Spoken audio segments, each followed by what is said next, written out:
नमस्कार. आपण पाहताय ठळक वार्ता.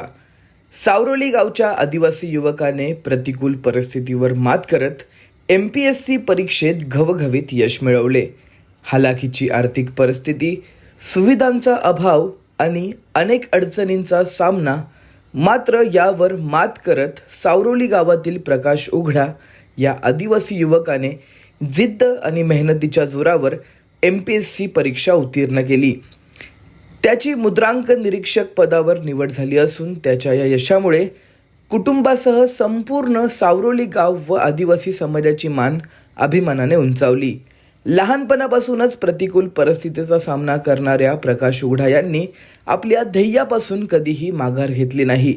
दिवसरात्र अभ्यास, सातत्यपूर्ण मेहनत आणि स्वतःवरील विश्वासाच्या बळावर त्यांनी महाराष्ट्र लोकसेवा आयोगाची कठीण परीक्षा यशस्वीरित्या पार केली.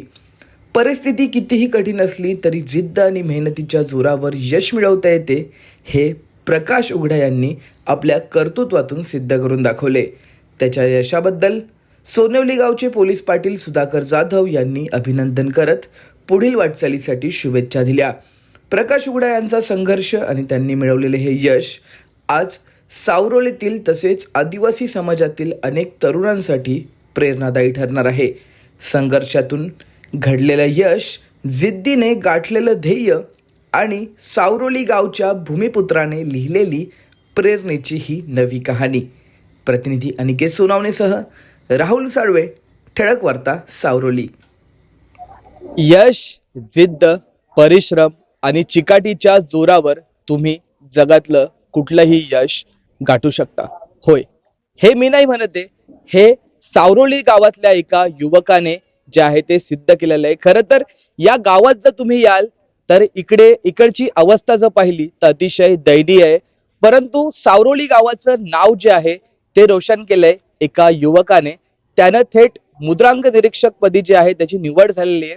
आणि खरं तर गरीब घरचे विद्यार्थी काय करू शकता याचं उदाहरण जे आहे ते या ठिकाणी सेट केलेलं आहे. सध्या आपण पाहतोय गावात एकच जल्लोष पाहायला मिळतोय आणि कुठेतरी या विद्यार्थ्याचा आदर्श आता देशभरात सर्वत्र जो आहे तो घेतला जाईल.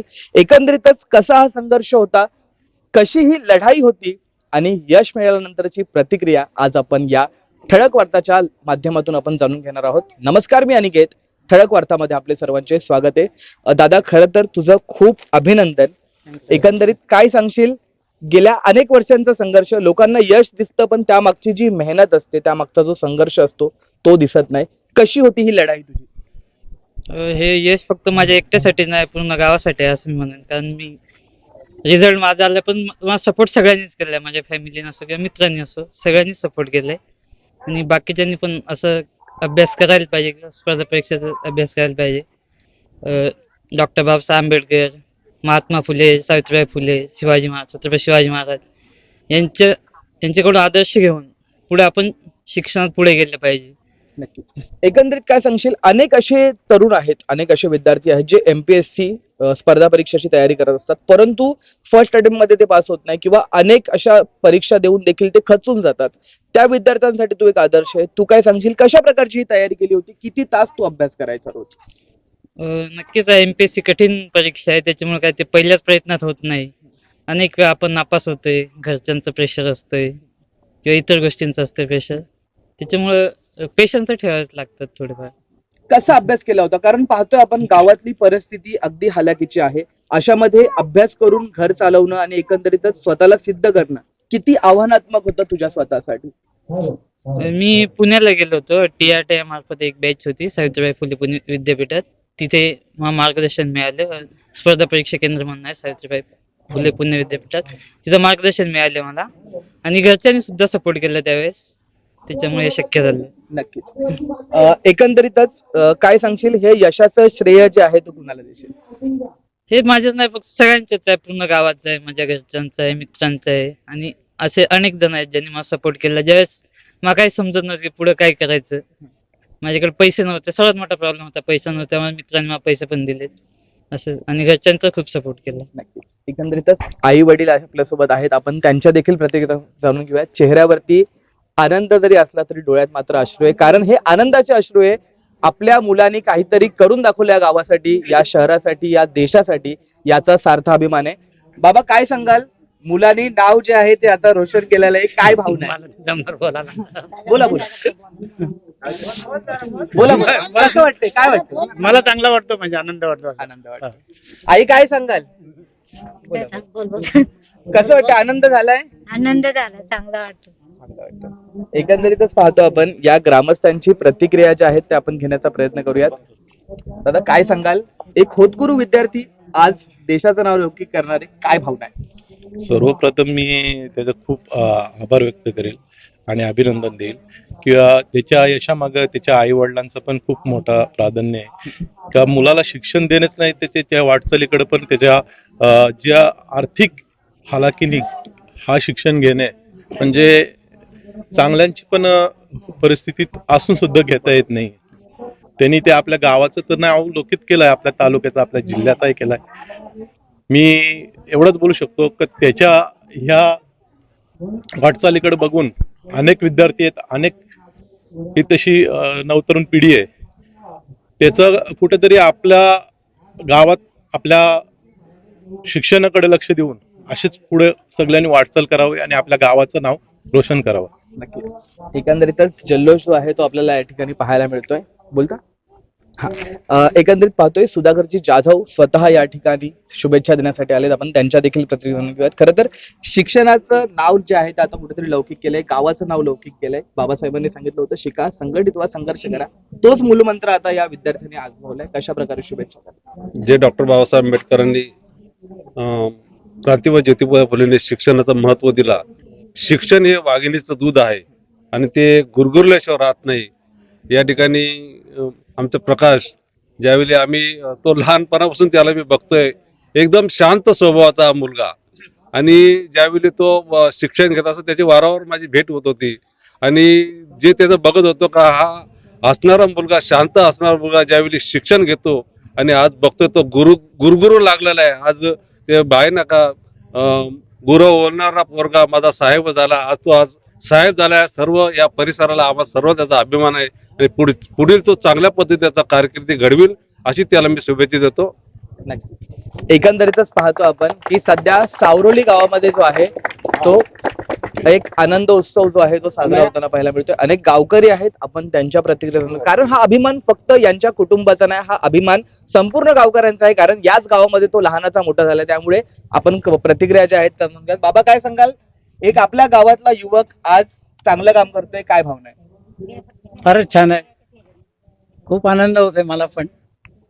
पुण्यात असताना माझा त्याचा कॉन्टॅक्ट असायचा, काय माझा पुण्यात व्यवसाय असल्यामुळे, आणि त्याचा अतिशय म्हणजे मला शब्द नाहीत की ते इतका ते अभ्यास करून आज भले लोकांनाही जमत नाही, ते माझ्या मित्रांनी करून दाखवलं.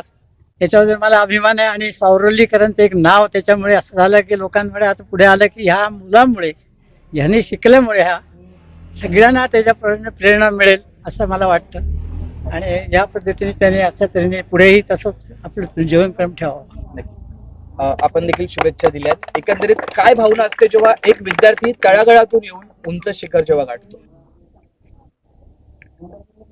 या प्रसंगी मी इतका वातावरणाचं सगळं वातावरण पाहिल्यानंतर एवढा भावुक झालोय की बऱ्याच वर्षाने बहुजन समाजाच्या शेवटच्या टप्प्यातली मुलं आज या पदावर जात आहेत. तेव्हा मी प्रकाश कमळा उघडा यांचा एवढा मी अत्यंत आभारी आहे की तुम्ही जे लगनने जो अभ्यास केला आणि एवढ्या रिमोट एरियामध्ये, म्हणजे आम्हाला यायलाच इथे जवळजवळ बदलापुरातून पाहून ते 1 तास लागला, तर या भागामध्ये ही पुस्तकं मिळवली कुठे, वाचली कधी, ऑनलाईन तुम्ही पाहू शकत नाही. काही ना तिकडे डोंगरावर जावं लागतं तेव्हा त्यांना नेट मिळतं. अशा रिमोट एरियामध्ये राहून एवढा अभ्यासक्रम कॉम्पिटिशन मध्ये उतरून एवढं परीक्षा पास होणं हे अत्यंत दुरापस्त असा भाग आहे. त्यामुळे ते गौरवास खरोखरच पात्र आहेत. त्यांच्याबरोबर त्यांनी जी नावं घेतली की अख्खं गावाच्या सपोर्टमुळेच मी आज या पदावर गेलोय, हे खरोखरच गौरवास्पद आहे. तेव्हा मला वाटतं की ज्या बाबासाहेब आंबेडकरांनी तुमच्या आमच्यासाठी एवढं मोठं कष्ट, अपार कष्ट घेऊन ही ज्ञानगंगा आपल्या घरापर्यंत आणलेली आहे, त्या ज्ञानगंगेचा प्रवाह असा सबंध समाजामध्ये उतरायला पाहिजे आणि एकच उघडा नाही तर याच्यामध्ये अनेक लोक प्रकाशमय झाले पाहिजेत, असं माझं स्वतःचं मत आहे. किंवा आम समाजाला मी एवढीच विनंती करेन की आपण प्रत्येकाने असा झटून अभ्यास करावा आणि आपल्या समाजाचं आणि या देशाचं नाव उज्ज्वल करावं, एवढं या प्रसंगी मला भावना व्यक्त कराव्याशा वाटतात. आणि त्यांच्या आई वडिलांचे विशेष आभार. त्यांनी अनेकदा उल्लेख केला की मला आई वडील आणि इथल्या माझे भावंड इकडच्या गावातली त्यांच्या सपोर्टमुळे मी आज या पदापर्यंत आलो. मला ही संधी प्राप्त झाल्याबद्दल मी जाधव सर, आपले जे पोलीस पाटील आहेत, त्यांचा खरोखरच ऋणी आहे, आभारी आहे. कारण मला इथपर्यंत आणलं, तर एवढ्या खेड्यापर्यंत मला येणं खरोखर शक्य झालं नसतं. मी सर्वांचे आभार मानतो. धन्यवाद. एकंदरीतच पाहतोय, परिस्थिती कशीही असो, पण जर तुमच्याकडे इच्छाशक्ती असेल तर तुम्ही जगातली कुठलीही गोष्ट साध्य करू शकतात. आज हेच या प्रकाशने सिद्ध करून दाखवलंय. खरं तर या प्रकाशमुळे असे अनेक विद्यार्थी जे आहेत त्यांच्यासाठी हा आदर्श आहे आणि येणाऱ्या काळामध्ये या गावातून, या बदलापूर शहरातून असे अनेक प्रकाश जे आहेत ते निर्माण होतील आणि आपल्या गाव प्रकाशमय करतील. तुर्तास इतकंच. व्हिडिओ जर्नलिस्ट राहुल साळवे सोबत मी अनिकेत. ठळक वार्ता, सावरोली.